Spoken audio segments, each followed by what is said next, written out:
Bonsoir à tous, bienvenue sur le plateau Equinox Soir, votre décryptage quotidien de l'actualité de lundi à vendredi 19h, 21h, 18h, 20h, Greenwich Mean Time. Dans sa déclaration spéciale du 5 mars 2021 à propos de la stratégie gouvernementale de riposte face à la pandémie de coronavirus, le Premier ministre chef du gouvernement reconnaissait qu'en dépit des efforts accomplis pour juguler la progression de Covid-19 au Cameroun, l'on a observé un regain de la pandémie dans plusieurs villes du pays. Chief Dr Joseph John Gouté avait profité de l'occasion pour rappeler aux Camerounais que les mesures édictées le 17 mars 2020 n'avaient pas été expressément levées par le président de la République et que celles-ci demeuraient en vigueur.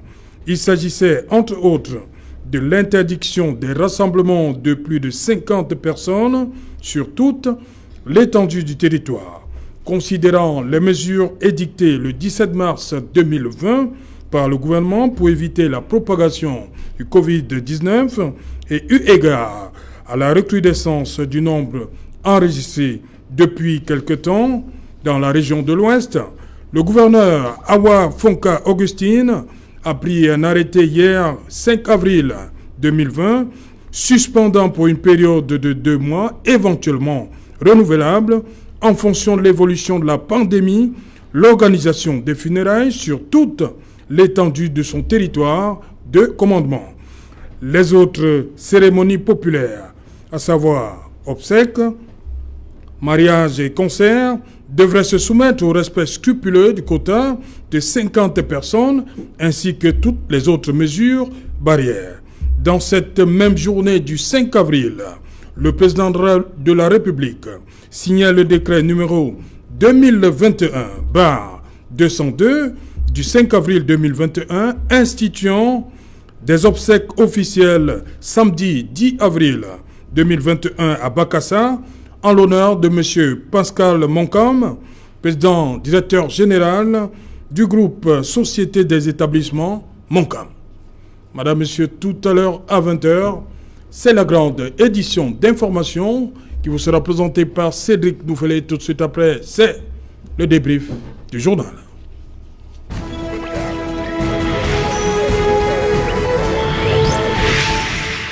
Covid-19 et respect des mesures barrières, suspension des funérailles dans la région de l'Ouest. Pour en parler, nous avons invité en plateau ce soir. Il nous vient de Parme en Italie, vous l'avez vu. Sûrement l'année dernière, lorsque nous faisions le tour du monde de la diaspora camerounaise, des médecins surtout, éparpillés à travers le monde. Il est avec nous en plateau ce soir. Bienvenue, docteur Jean-Paulin Bissoko, bienvenue au pays. Dans votre pays, bienvenue chez nous, chez vous. Chez nous, disons-le, chez nous. Merci Serge Alain, merci de l'invitation.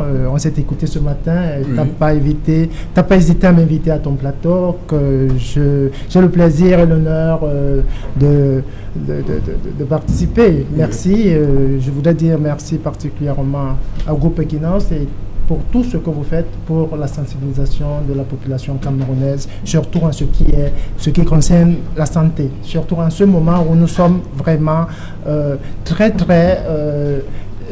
pris par ce Covid qui ne tarde pas à nous lâcher. Voilà. Merci à tous les panélistes qui sont là. Docteur Jean-Paulin Bissoko, vous êtes président de l'AMSIS, c'est-à-dire l'Association des médecins camerounais en Italie.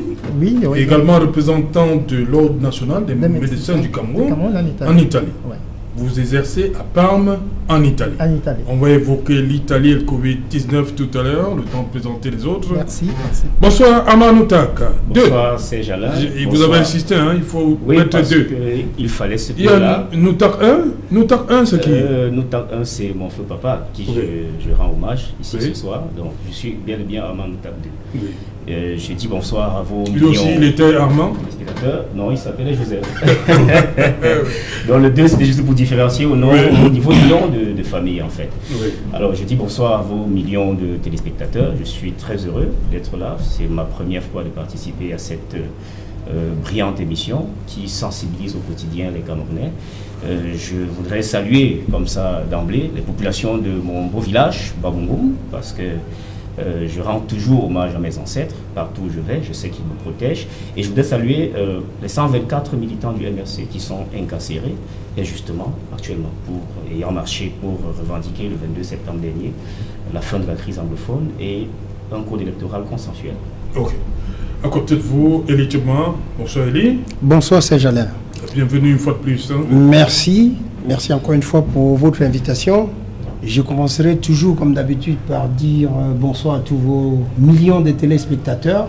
Et encore une fois, ça me fait plaisir de rencontrer le représentant de l'Ordre des médecins, puisque je l'ai aperçu sur votre télé quand il intervenait pour le Covid. Et j'ose espérer qu'on aura un gros débat ce soir. Oui, justement. Je reste d'abord avec vous. On va parler de cette... Non, permettez. Il nous vient... À tout Seigneur, tout honneur.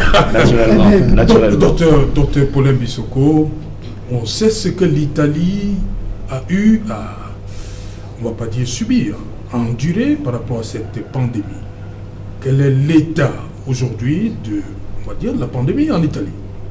Le vaccin, tout le monde est vacciné comme en Israël ou la grande majorité de la population est déjà vaccinée? Non. Quel est l'état de... Non, disons qu'aujourd'hui, les choses ont changé. Oui. Il faut dire, en mars dernier, je veux dire il y a un an de cela, on était tous surpris par Vous parlez de mars 2020. 2020. Oui. En ce moment, il faut dire que psychologiquement, la population est en train d'assimiler le phénomène, parce que c'est un phénomène désormais, il faut le dire. Aujourd'hui, il y a toujours 300-400 morts par jour, et c'est inquiétant. La stratégie adoptée par les gouvernements européens, et en particulier celle italienne, c'est de vacciner toute la population vulnérable. Quel vaccin? Vous savez, mon premier ministre, disons le premier ministre italien a dit qu'il va se vacciner avec l'AstraZeneca. Il a dit que son fils se vaccinera avec l'AstraZeneca. C'est après, il a fait cette déclaration après, juste après la polémique. Donc jusque-là, il n'était pas vacciné. Il n'était pas vacciné parce qu'en Italie, il faut le dire, je pense qu'en Europe aussi, il y a une règle, c'est-à-dire il y a un processus pour vacciner. Ce n'est pas tout le monde qui se présente. Alors, on a donné la priorité à toutes les personnes qui ont plus de 80 ans. Troisièmement. C'est, disons, moi je les appelle les personnes vulnérables. Oui. Parce que, en fait, comme je dis souvent, le Covid fait peur. Pourquoi? Parce qu'il y a autant de morts. Chez nous, de notre côté. Il y a autant de morts, mais qui sont ceux qui meurent? Qui sont ceux qui meurent? Parce que vous allez voir, sur 400 morts, il y a 385 qui ont plus de 70, 75, 80 ans. C'est eux. C'est des personnes qui ont un certain âge et qui ont déjà très souvent des comorbidités. Oui, parce qu'à cet âge, difficilement on arrive sans le diabète, sans l'hypertension, sans une maladie rénale. Donc, c'est tout ça qui fait que c'est eux. La cible est celle-là. Et je pense que quand toutes ces personnes, quand toute cette couche vulnérable sera vaccinée, on aura une baisse de nombre de morts. En fait, le Royaume-Uni, avec les vaccins, vous avez vu, au mois de janvier, ils atteignaient 1200 morts par jour. Avec le vaccin AstraZeneca, il y a une chute énorme. Moi, je dirais, il ne faut pas parler quel vaccin. Il a été démontré que tous ces vaccins sont efficaces. Et puis, j'évite toujours de parler des vaccins en Afrique, parce que je pense que ce n'est pas le moment. Et c'est pas le moment, puis qu'on ne doit pas se vacciner? Non, je ne dis pas qu'il ne faut pas se vacciner, mais je pense que déjà, il n'y en a pas. Il faut le dire. Les pays européens se font... On n'a même pas encore commencé au Cameroun. Hein. Comment vous interprétez ça? On n'a pas encore commencé, mais je ne vois pas l'exigence. Hein. Ah, ok. Ça, c'est mon point de vue personnel. C'est pas une exigence. C'est un médecin qui parle. Hein. Il va falloir vacciner les personnes vulnérables. Oui. Mais il y en a combien? Toutes les personnes d'un certain âge, toutes les personnes avec des comorbidités, si, qu'ils doivent se vacciner. Oui. Mais il n'y en a pas autant que de l'autre côté. Okay, c'est pour cela. Oui. Voilà. Ok. Élitement, vous prenez beaucoup de notes, hein, mais nous, on va rentrer tout de suite dans l'arrêté du gouverneur Awa Fonka Augustine qui interdit les funérailles. Première réaction à chaud. Je suis parti de la déclaration du Premier ministre le 5 mars 2021 qui interdisait tout. Il dit qu'on n'a jamais levé cette mesure du 17 mars 2020 Un rassemblement de plus de 20 personnes. Serge Alain, au regard de... Plus de 50 personnes. Au regard de la situation de cette pandémie ces derniers temps, je crois que le gouverneur a raison de prendre cette disposition. Oui. J'ose espérer que cette décision prise par lui sera respectée partout ailleurs. Oui. Parce qu'avant cette décision, on a bien constaté qu'au Cameroun, on sait bien qu'à un moment donné, on a quand même réalisé la CHAN au cœur du Covid. Oui. Et après cette CHAN... Justement, il y a un médecin qui a dit sur ce... Bon, on a pris à travers que c'est peut-être un élément qui a contribué comme ça à cette recrudescence pour le Cameroun. L'organisation. C'est tout à fait fort possible. C'est-à-dire que c'était la première compétition où le public revenait au stade, dans les stades. Ce qui était quand même amusant parce que vous savez bien que depuis le Covid, partout ailleurs, le football s'est passé sans spectateurs. Oui. Il n'y a qu'au Cameroun. Évidemment, au-delà de cette CHAN, on a bien vu qu'après le CHAN, il y a eu un grand concert au Cameroun qui a eu plus de 2000 personnes et d'autres manifestations chez nous. Ça peut expliquer aujourd'hui le fait qu'il y ait beaucoup de cas.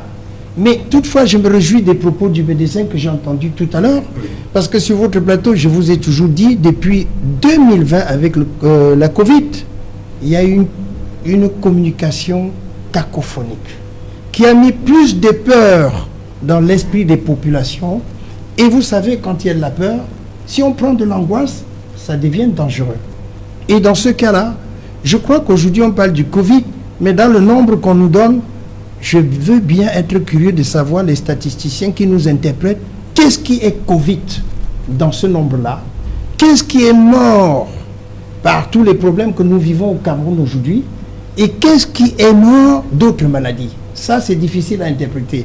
Alors, je me réjouis parce que le médecin, en parlant tout à l'heure, a dit, pour nous, le vaccin, ce n'est pas encore le moment.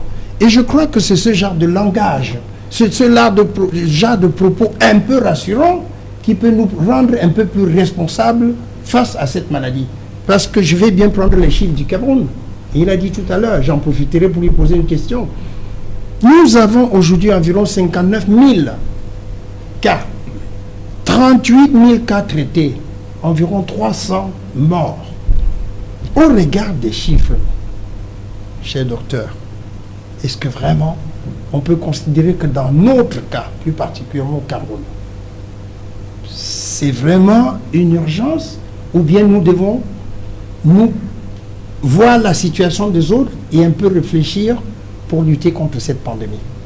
Parce qu'en fait, on nous met autant la pression au Cameroun qu'en Occident, alors que vous citez là-bas, et vous avez fait bien de mentionner que sur le nombre de morts en Occident, près de 80%, 85 à 90%, c'est des seniors. Alors, comment expliquer que chez nous, avec le vaccin qui vient, avec tout ce qu'on est en train de nous imposer au risque de me faire traiter de complotiste, est-ce que chez nous, aujourd'hui, on peut nous expliquer ce qui fait qu'au Cameroun, et plus particulièrement en Afrique, on soit moins touché? Ok, on va d'abord permettre à Aman, on va donner un peu de temps au docteur de venir sur cette situation. Aman Outak, cette décision du gouverneur qu'il a prise, au regard de la recrudescence du nombre de cas qu'on enregistre dans la région de l'Ouest. Pour lui, les funérailles, c'est un milieu où ça peut se propager. Alors, avant de revenir sur la décision du gouverneur, oui. Je voudrais un peu manifester mon inquiétude sur ce plateau, parce que j'ai comme l'impression que ce soit, je crois que ce sont les deux docteurs. Non. L'homme de la société civile et le médecin, j'ai comme l'impression qu'on a tendance à minimiser, c'est-à-dire, parce que quand on les entend parler, puisque tout à l'heure, Monsieur Elie parle de 300 morts comme s'il s'agissait de 300 fourmis, 59 mais même un seul mort déjà est un drame national. Alors, le discours qui a tendance à vouloir minimiser l'impact de la maladie, franchement, il faudrait qu'on arrête un peu ça. Parce que je connais des jeunes qui sont décédés, je connais des moins âgés qui ont perdu la vie à cause de cette Covid-19.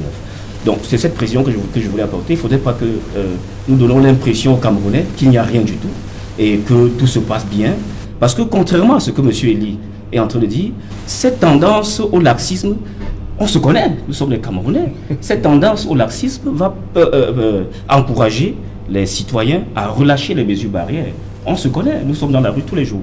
Maintenant, revenant à la décision du gouverneur, j'interroge plutôt l'implémentation de cette décision-là. Oui. Parce que voyez-vous, qui conduit la lutte contre la Covid-19 dans les pays, dans les différents pays? Ben, c'est les présidents de la République. Ce sont les chefs d'État qui ont pris le bâton de pèlerin pour aller. Et vous avez vu Macron qui a commencé par des confinements dans certains départements et est revenu après dire à ses concitoyens que les confinements isolés, ça ne marche pas. Il faut passer à un troisième confinement général de la population. Au Cameroun, on a comme l'impression qu'il n'y a pas véritablement une stratégie nationale de lutte contre la pandémie. Alors, le gouverneur dit dans sa note, plus de rassemblement de 50 personnes. Moi, je veux bien comprendre. Est-ce un relais par rapport à ce qu'a dit je crois que vous avez parlé du 17 mars, le Premier ministre. Oui, est-ce que le 5 mars, est-ce que chaque le gouverneur, je voudrais aller jusqu'au bout. Oui, alors, je vous le lance à main. Oui. Le gouverneur dit les funérailles suspendues 2 mois. Pour ce qui est des mariages, les autres cérémonies là, 50 personnes maximum. Alors, vous voyez très bien que ça peut faire un peu sourire, parce que lorsqu'on dit les funérailles suspendues... Les obsèques tout ça, 50 personnes. Mais les funérailles suspendues pour 2 mois. Éventuellement renouvelables. Je veux bien comprendre. C'est pour ça que je voulais aller jusqu'au bout de ma réflexion. Oui, allez-y. Alors, le Premier ministre a défini une certaine stratégie de lutte contre la Covid-19. Et je ne comprends pas très bien la sortie du gouverneur. Est-ce a dit que chaque gouverneur, dans sa région, devrait prendre le relais pour faire pour repréciser les mêmes mesures prises par le Premier ministre? Ça, c'est la première question. Et ensuite, lorsqu'on parle de 50 personnes, je suis enseignant, je suis professeur de lycée. Je tiens les élèves dans un lycée de la République. J'ai une terminale de 67 élèves. Oui. J'ai 2 premières de 70 élèves. J'ai une 3e de 80 élèves. Alors, qu'est-ce que je fais lorsque je reviens, je retourne à l'école pour le 3e trimestre lundi prochain? Je passe au tirage au sort pour essayer de voir quels sont les 50 qui vont rester en salle de classe et les autres, je les envoie balader. Donc, il faut se poser la question... Du système de mi-temps, Armand. Malheureusement, ça se passe dans votre établissement. Alors, malheureusement, dans plusieurs établissements, on a annulé le système de mi-temps. Ça devenait très lourd et difficile. On a annulé? Annulé dans les classes d'examen. On n'a pas annoncé qu'on a annulé? C'est où? C'est quel établissement? C'est le lycée classique de Bafoussam. Et ce n'est pas le seul lycée de l'Ouest qui a annulé la mi-temps dans les classes d'examen. Oui. Parce qu'on a voulu essayer, on a compris qu'il n'y a pas d'enseignants et avec la mi-temps, les heures étaient multipliées par 2. Alors, moi, je veux interroger... Donc, il y a des rassemblements de plus de 50. Bien évidemment. Je vous dis que je tiens des salles de classe de plus de 50 élèves. Alors, moi, je veux maintenant interroger l'implémentation de la note du gouverneur.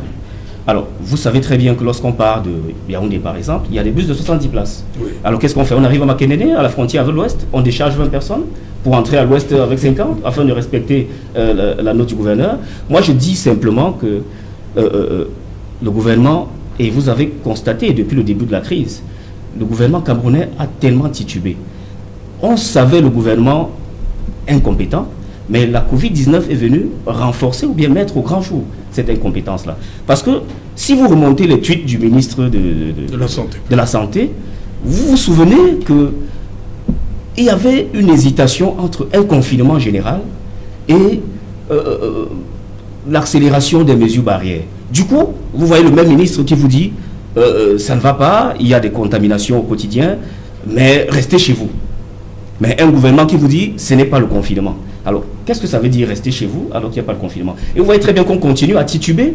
Et jusqu'aujourd'hui, avec cette note-là, on titube. Moi, je ne sais pas comment est-ce que le gouverneur compte. Et vous avez bien fait de citer le décret du président qui institue les obsèques officielles pour l'homme d'affaires Moncam. Nous avons regardé ensemble, pour ceux qui ont regardé, les obsèques du secrétaire d'État à la Santé.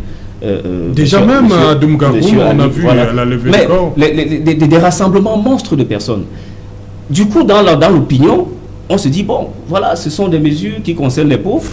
Du coup, un pauvre ne pourra plus organiser des obsèques, mais lorsqu'il s'agira, n'est-ce pas, d'un gros poisson, et puis tout le monde va se rassembler, comme si la Covid-19 choisissait des gens qu'on contamine. Moi, je dis simplement que le régime, je parle là du RDPC qui nous gouverne, n'a pas su, dès le départ, prendre cette crise-là en main. Et si vous me laissez une seconde, Serge, s'il vous plaît, c'est quand même la première fois que je suis sur votre plateau, donc je profite aussi. Oui, alors, il y a les autres aussi. Oui, bien sûr, juste pour sortir sur la question. Lorsque vous regardez la manière dont le MRC s'est engagé, je ne fais pas de marketing politique ici, je dis ce que nous avons tous vécu. Lorsque vous regardez par exemple l'initiative Survie Cameroun, vous comprenez que nous avons vu le danger venir de loin. Et nous avons mobilisé les énergies nationales, nous avons mobilisé la diaspora pour pouvoir mettre à la disposition des Camerounais, qu'ils soient du nord, sud, l'est, est, ouest, des millions de masques, des tonnes de litres de gel hydroalcoolique. Parce que nous avons compris depuis, et vous avez vu le président Maurice Kamto faire des spots de sensibilisation pour apprendre aux Camerounais comment laver les mains, apprendre aux Camerounais comment appliquer la distanciation physique ou sociale, comme vous voulez, au quotidien. Je dis simplement que gouverner, c'est prévoir. Et lorsqu'on n'a pas prévu, on s'adapte rapidement, on contextualise les mesures, parce que là, cette mesure-là n'est pas opérationnelle. Ok. Docteur Jean-Paulin Bissoko, il y a ce problème de rassemblement. On ne dit pas plus de 50 personnes. Vous avez vu au Cameroun, les marchés, on n'a pas fermé les marchés. Chez vous en Europe, c'était service minimum. Mais comment comprendre ça? Est-ce qu'on peut fermer les marchés au Cameroun? Mais, il faut vous dire, moi quand je suis arrivé, quand j'ai atterri, depuis l'aéroport, j'ai fait la ville, j'ai de la peine à croire que nous sommes sur la même planète. Ah bon? Ah oui, j'ai eu de la peine. Je cherche des explications, je ne les trouve pas. Je vous assure, le confinement, peut-être le confinement chez nous, il est très sévère. Vous avez emprunté une compagnie sûrement européenne. Oui, européenne. Comment ça s'est passé? Il y avait distanciation dans l'avion? Pas du tout. Déjà à partir de... Donc ça veut dire quand même là-bas, il ne mais surtout des vols qui viennent en Afrique, ce que je note. Parce que quand je fais des vols inter-européens, c'est pas ça. Il y a un respect. Il y a un respect. Alors, mais quand c'est l'Afrique, on ne respecte rien. Ça fait longtemps que je ne suis pas venu. Oui. Donc là, je note simplement qu'il y a... on ne croirait pas. Moi, quand je fais la route, je vois autant de gens amassés, agglutinés les uns sur les autres, sans masque. Quand tu mets le masque, tu es la personne qu'on regarde avec une autre attitude. Donc, je me demande, j'ai eu de la peine, franchement, je me demande si nous sommes sur la même planète. Moi, je crois que quand on parle de pandémie, la pandémie est dans tout le monde. Je ne dis pas, je crois qu'il y a le Covid dans ce pays. Peut-être qu'il n'y a pas cet impact. Chez nous en Italie, on a 400 morts. Donc vous comprenez que c'est l'homme, la population... 400 morts dans ce qu'on considère... Par jour. Oui. Vous avez dit tout à l'heure, 300 morts au cours d'un an, je ne sais pas combien, les statistiques. Même si ce qui n'est pas négligeable. Mais ce n'est pas négligeable. La santé, même une seule personne qui meurt, c'est toujours de la peine. Moi, je me dis, il faut contextualiser les mesures. C'est juste. Je suis pour la prévention. Moi, j'encourage les mesures comme celle-ci. Parce que je me dis, il faut demander plus pour obtenir le minimum au moins, surtout avec le peuple camerounais. Oui. Parce que ne rien faire, et moi je crois que le gouvernement fait déjà toutes les mesures, en fait, tout ce que je ne suis pas, je ne sais pas, mais on peut me tracter de tout, mais les mesures qui sont prises ici sont très souvent les mesures prises de notre côté. Parfois, je me demande, moi-même j'ai des doutes, je dis, c'est un peu exagéré. Mais ici, il faut dire que les mesures telles que le confinement seraient pas tellement adaptées pour notre contexte. Mais il y a eu confinement chez vous, on va le dire comme ça. Il y a eu confinement chez nous. Mais les résultats, ça n'a pas éradiqué le virus, oui. Vous voyez. Et alors, ce que je dis... Ça doit servir à quoi? Ça doit servir à quoi? Mais il faut se dire quand même, n'est-ce pas, que c'était le début. c'est une maladie nouvelle, il faut le dire. Donc, on ne procède pas à tâtonnement, Oui, mais c'est ça le problème. écoutez, il y a des pathologies pour lesquelles il n'y a pas une thérapie universelle. Je vous dis tranquillement, il y a par exemple l'hypertension, il y a plusieurs remèdes, il y a plusieurs thérapies. On essaye avec ça ne va pas, on essaye avec l'autre. Ah oui. Donc, dans ce cas, le Covid est une maladie nouvelle. Celui qui me dit qu'il espère un Covid, je le défie. Parce que tous les jours, il y a des contradictions entre des experts, tous les jours. Donc, on va arriver sûrement à un moment où on va trouver la solution. Mais pour le moment, les mesures barrières, le respect des mesures barrières semble la solution plus adaptée pour faire face à ce virus. Ok. Voilà, effectivement, comme je l'ai dit, il y a ces obsèques officielles en l'honneur de M. Pascal Moncam, samedi 10 avril, à l'ouest. Comment ça va se passer?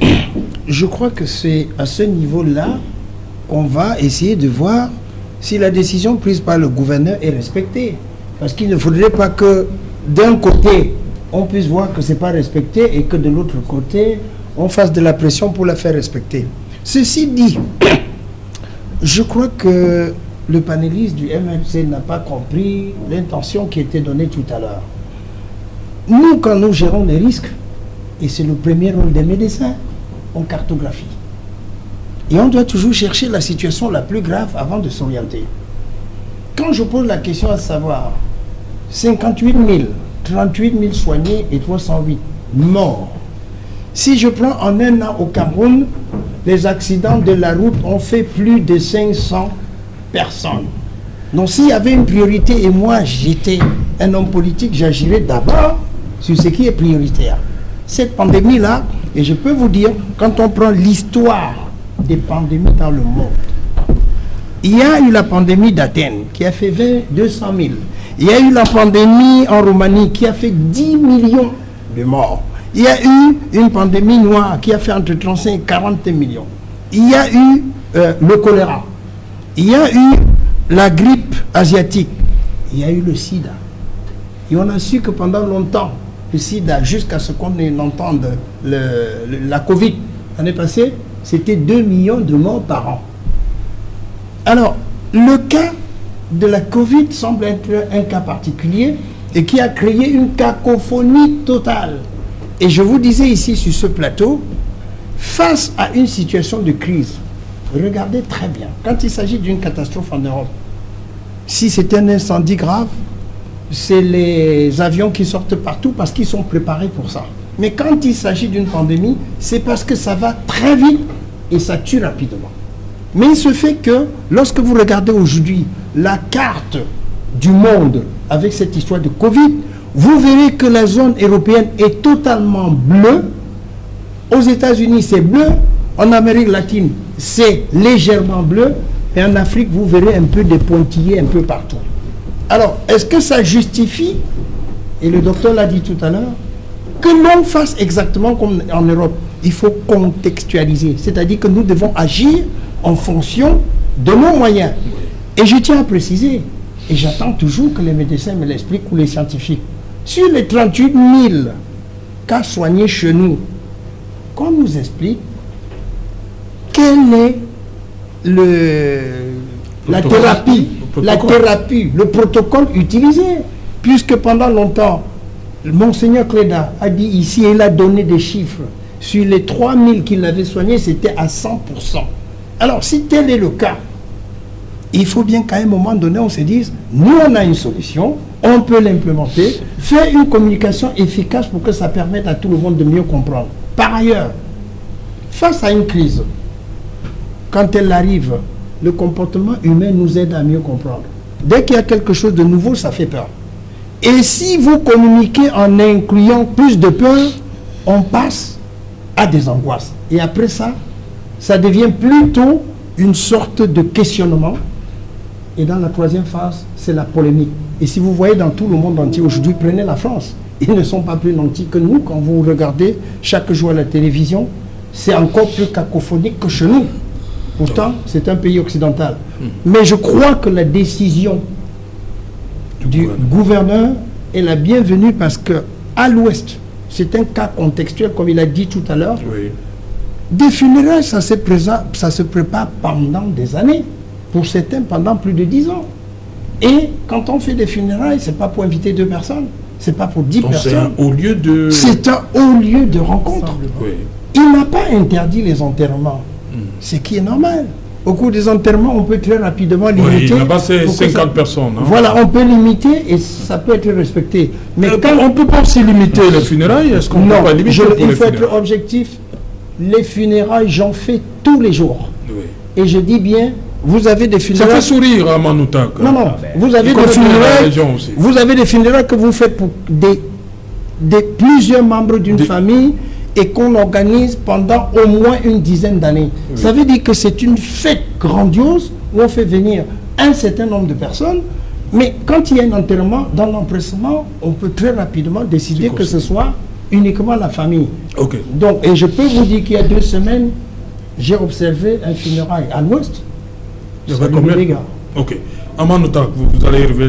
On va d'abord accueillir Joseph René Mboutouzé. Bonsoir, bienvenue. Oui, bienvenue. Je tiens à m'excuser auprès de tous les spectateurs le fait que je sois arrivé en retard. Oui. C'était pour une cause indépendante de moi, mais je me suis quand même battu pour... Oui, je sais. On s'inquiétait déjà. On sait que... Non, voilà. Il n'est pas absentiste, hein, Mboutouzé. Non, pas du tout. Voilà. Joseph René Mboutouzé, sur cette décision du gouverneur de la région de l'Ouest, vous avez suivi les développements de Elitchebma. Il dit qu'on peut... C'est difficile de... circoncire à 50 personnes pour les funérailles, tandis que les obsèques et les autres mariages, on peut. C'est votre point de vue également? Oui. La décision du gouverneur en elle-même. Oui, je vais intervenir. Et suspendre pour 2 mois les funérailles à l'Ouest. Je vais prendre la parole, non comme un politique, mais comme un manager. Oui. Et là, je vais évoquer des concepts de management. Je pense que l'objectif visé par cette décision-là, c'est empêcher la propagation du virus. Si nous sommes d'accord que c'est ça l'objectif, oui. Bon, on va maintenant regarder les variables qui poursuivent un objectif en management. Il y a d'abord l'efficacité. Est-ce que cette mesure peut être efficace pour pouvoir atteindre l'objectif? Je pense que cette mesure ne peut pas être efficace parce que nous sommes dans un environnement sociologique où les gens aiment les contacts. D'ailleurs, quand je vais chez moi, j'essaie de m'éloigner de mes parents au village en leur disant, moi je sors de la ville, je ne connais pas à l'instant présent mon statut sérologique, mais ils ne sont pas contents et ils viennent vers moi, ils n'ont pas peur. Les gens en Afrique aiment être en contact. Bon, voilà. Et en plus, est-ce que ce gouverneur a suffisamment de moyens pour aller contrôler partout où les gens vont faire des deuils et des funérailles pour les empêcher de pouvoir les organiser? Moi, vous allez répondre. Hein, je suis sur l'efficacité. Oui. Voilà. Mais maintenant, sur la pertinence, s'il essaie même de mettre ça en jeu, est-ce qu'on ne va pas beaucoup dépenser pour atteindre cet objectif? Parce que l'efficience voudrait l'atteinte de l'objectif à moindre coût. Mais maintenant, s'il doit mettre tous les policiers, les gendarmes de l'Ouest pour empêcher ce peuple qui aime les funérailles de les organiser, est-ce qu'il aura les moyens pour pouvoir minimiser le coût d'une telle opération pour atteindre l'objectif qui est d'éviter la propagation? Et maintenant, un autre facteur le plus important, c'est la pertinence. Est-ce que cette décision est pertinente? Voilà. Elle sera pertinente si l'objectif pour lequel cette décision est visée, in fine, est atteint. Or, il se trouve que les mêmes gens qui vont, par exemple, à Batoufam, le week-end pour le funérail, ce sont les mêmes gens qui sont dans les bars de Douala et de Yaoundé toute la semaine. Voilà, et je ne sais pas s'il y a un peuple à part qui va assister aux funérailles et qui on ne doit pas regrouper, et un autre peuple à part qui va dans les bars et les boîtes de nuit et tous les cabarets comme nous voyons dans les villes du Cameroun. À partir de là, moi je pense que cette décision à elle seule prise de cette manière ne peut pas nous permettre d'être pertinents dans l'objectif d'éviter la propagation du virus. Et pour compléter, Joseph René Mboutouzé, rendez-vous samedi à Bakassa pour les obsèques officielles de M. Pascal Monka. Bon, là-bas... Les obsèques, on dit pas plus de 50 personnes. Vous imaginez 50 personnes à Bakassa samedi? Non, c'est pour ça, oui, justement, ça rentre dans les questionnements que j'ai posés tout à l'heure. Comment ils feront? Moi, j'aimerais bien savoir, lorsqu'en masse, les gens vont aller vers le lieu du deuil, ils feront comment? Moi, je pense que c'est des problématiques qui sont très difficilement applicables chez nous. Oui. Voilà, parce que, et en plus, Serge Alain, jusqu'à aujourd'hui, surtout dans des régions un peu plus éloignées de Yaoundé et de Douala, les gens ne perçoivent pas encore la menace au point où ils peuvent accepter de ne pas aller assister aux obsèques ou alors aux funérailles d'un parent. Okay. C'est lorsque la menace va vraiment se ressentir, ce n'est qu'à ce moment où le peuple lui-même peut commencer à s'autodiscipliner. Donc on ne peut pas imposer cette discipline au peuple actuellement au regard des raisons d'ordre sociologique et même anthropologique. Okay. Donc cela ne peut se faire que de façon autodisciplinée. Et là, ça ne peut être possible que quand la perception du danger sera vraiment très élevée et chacun va prendre ses marques. Amanouta, de cette décision du gouverneur, vous pensez comment ça va se passer? Il dit que c'est difficile élitement implémenter. La même chose pour Joseph René Mboutouzé. Moi aussi, je trouve que la décision, ce n'est pas possible d'implémenter une telle décision dans le contexte camerounais, puisque même lorsque vous aurez invité 50 personnes à un enterrement, les 50 personnes vont retourner au marché les week-ends. Et le jour d'après, ils viendront à d'autres enterrements. Alors, vous voyez, la difficulté qu'on a au Cameroun, c'est que c'est le règne de la grande débrouillardise. Chez vous en Italie, vous pouvez confiner, vous avez les moyens nécessaires pour le faire. Comment est-ce qu'on fait pour enfermer un peuple qui se débrouille? Comment est-ce que vous faites pour demander à un conducteur de moto de rester chez lui, alors que l'État n'a pas les moyens de lui venir en aide? Vous comprenez? Donc ça devient difficile. Et c'est la raison pour laquelle moi je dis c'est une très grande cacophonie. Et c'est comme ça depuis 2020. Tout le monde a vu. Le gouvernement camerounais a été incapable. D'abord, ne pouvait pas mettre en place le confinement, comme ça se fait en France, comme ça se fait en Italie. Nous n'avions pas les moyens.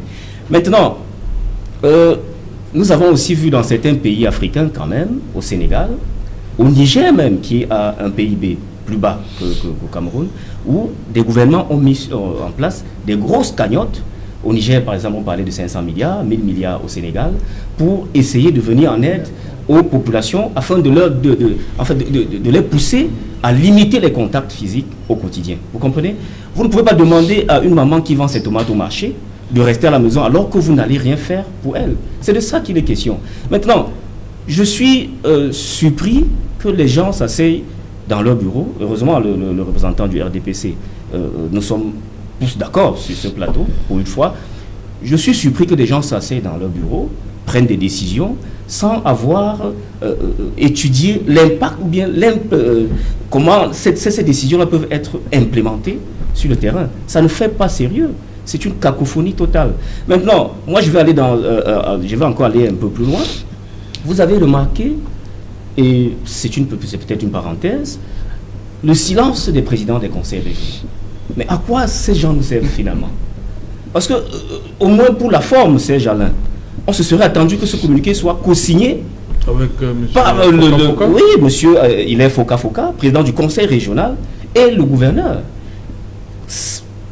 À quoi nous servent donc ces présidents de conseils régionaux si mais là, c'est le représentant de l'État qui a parlé. Je ne refuse pas. Le représentant de l'État parle, mais le président du conseil régional est censé avoir plus maîtriser plus les réalités du terrain. Mais à quoi est-ce qu'ils nous servent?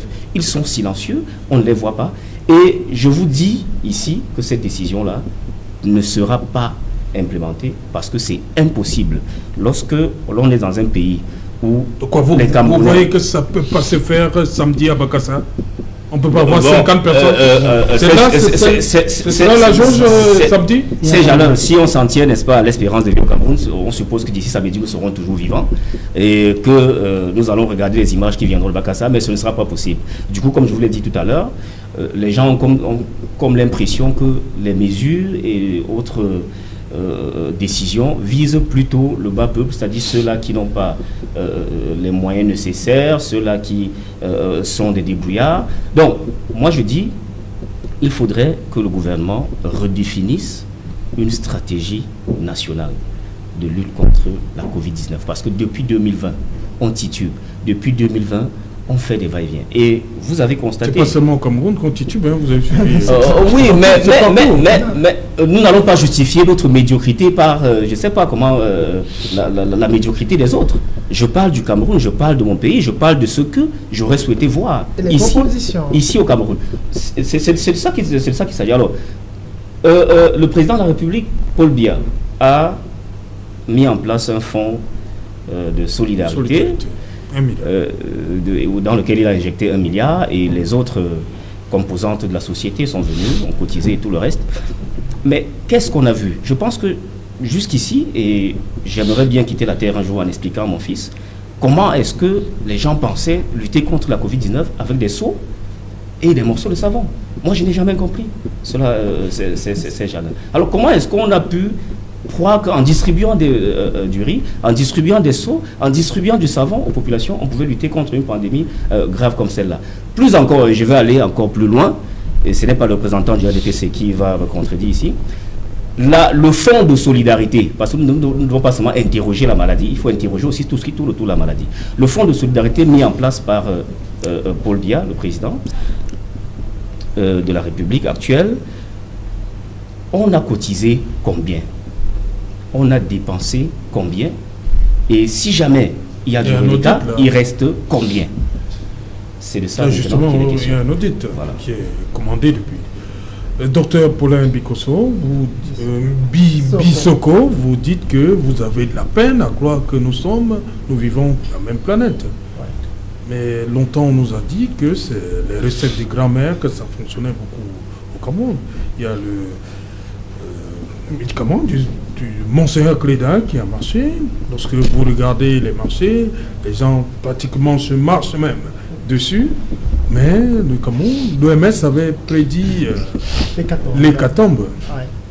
Comment comprendre donc que nous restions debout et sans vaccin jusqu'ici? Comment comprendre?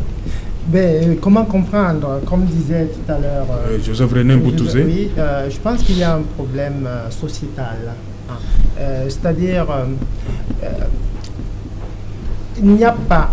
De l'autre côté, il y a la peur qui s'est instaurée. Et qu'est-ce qui fait peur? C'est le nombre de morts.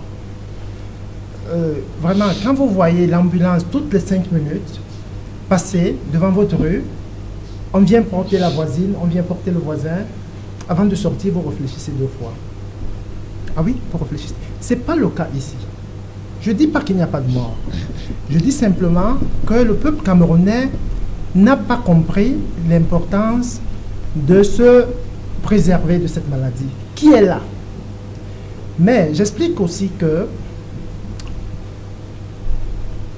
parfois je me demande pourquoi il n'y a pas de mort. J'ai essayé de regarder. Il n'y a pas plus de morts au Cameroun cette année qu'il y a 3 ans. Il n'y en a pas. C'est clair. Ça, c'est... Quelqu'un va me dire, les données statistiques ne sont pas très fiables. Mais franchement, le jour où, dans chaque quartier, il y aura 2 morts, 3 morts, les gens vont prendre conscience. C'est ça qui manque un peu. Ça, c'est mon point de vue. Mais, et d'autre part, je ne suis pas contre la pharmacopée traditionnelle. Je me dis, avant qu'arrive le colon, on se soignait de ça, n'est-ce pas? C'est normal que ça a ses effets. Mais moi, j'ai fait médecine, donc je suis un cartésien. Je crois qu'une thérapie doit avoir un processus pharmacologique bien défini, n'est-ce pas? Je m'abstiens à donner des jugements sur des thérapies parallèles. C'est pas que j'y crois pas, mais je me dis, c'est bien, tout ce qui fait du bien à l'esprit fait du bien à l'homme. Vous voyez, c'est mon point de vue. Effectivement, on va sortir dans un instant. Un dernier mot sur cette décision. Mais la décision, là, comme je l'ai dit tout à l'heure, c'est bien d'avoir pris la décision. Mais je veux dire, la réalité culturelle de l'Ouest, au moment où il prend sa décision, il y a des gens qui ont préparé leur funérailles depuis 2 ans, depuis 1 an, et les invitations sont là. Déjà parti. Le gouverneur n'a pas les moyens de sa politique. Okay, parce que voilà, si vous avez 15 funérailles, je le vois mal en train de sortir. Oui, merci. Voilà, on va partir de l'autre côté. Il est là, Cédric. Bonsoir Cédric. Au menu ce soir. Bonsoir Serge Alain, bonsoir aux invités. Ce soir, nous parlerons des attaques terroristes de Boko Haram. Selon Human Rights Watch, ils ont tué plus de Camerounais que dans les pays voisins durant l'année 2020. Dans son rapport, cette organisation internationale relève qu'il y a une insuffisance de ressources humaines pour combattre Boko Haram dans le septentrion et interpelle le gouvernement à cet effet. Nous en parlerons dans le journal de 20h. Nous parlerons également ce soir des obsèques officielles de Sa Majesté Halim Hayatou, l'amido de Garoua, et désormais ancien secrétaire d'État auprès du ministre de la Santé publique chargé de la lutte contre les épidémies. Et le ministre de la Santé était le représentant du chef de l'État durant ses obsèques. Vous suivrez les réactions et son dernier voyage pour la postérité. Nous parlerons également du calvaire des épargnants de Comessi, microfinance, qui est en liquidation. Ils vivent un calvaire indescriptible. Ils doivent se lever à 4 heures. D'autres doivent partir des fins fonds du Cameroun pour se rendre à Douala, pour se faire identifier. Une procédure qui présente des zones d'ombre, mais qui suscite également des questions. Comment en est-on arrivé là, à cette énième faillite d'une microfinance au Cameroun? Nous en parlerons dans le journal de 20h. C'est Alain. Madame, Monsieur, dans un instant, donc, Cédric Noufelet et toute la rédaction vont vous servir le plat de la journée. C'est le 20h de Cédric Noufelet, le plus attendu de la planète. Depuis 16 ans, nous avons mis du cœur et toute notre expérience